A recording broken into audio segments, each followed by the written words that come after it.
was about a soldier's diary, and the soldier was a Pakistani officer.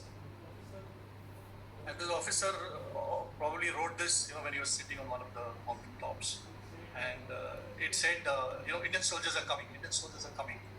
Indian Air Force has demolished our supply depots and distorted all the supply lines.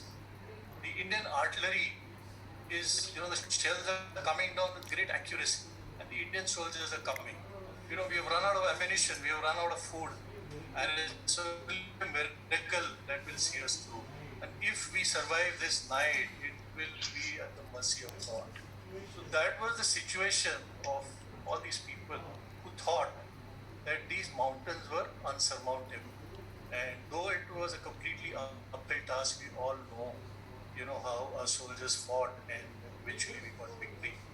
Just for some of you, this may be interesting that when you fight a war on a plane, in the planes, when you want to attack a unit, you typically operate on a ratio of 1:3.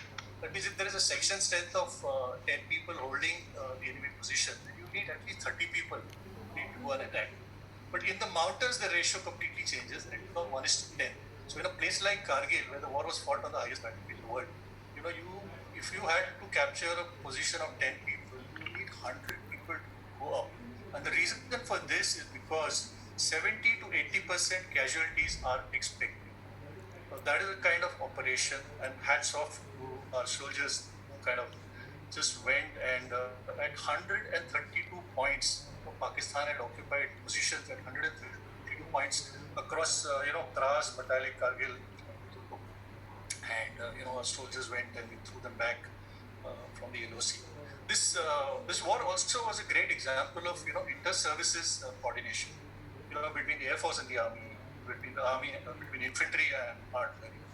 So while the Air Force gave the air cover and the artillery kind of softened the targets, it was the infantry that had to physically go and plant the flag to declare victory.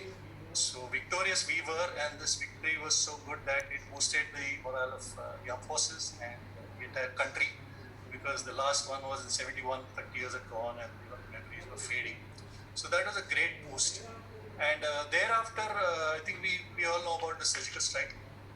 So we did one with infantry, and the other one was with the Air Force. And very recently we had the skirmish at Galan. The media was a little late, but they eventually understood the impact of the counterattack that our soldiers did on the Chinese, and the fact that the casualties inflicted were 2-3 times. So I think we continue our aggression, and as a country, I think we should now look at a more proactive positioning rather than a reactive one. And I think we should start making gestures that we want back excitation and we want back you. So with that, I would once again like to salute all the Kargil heroes.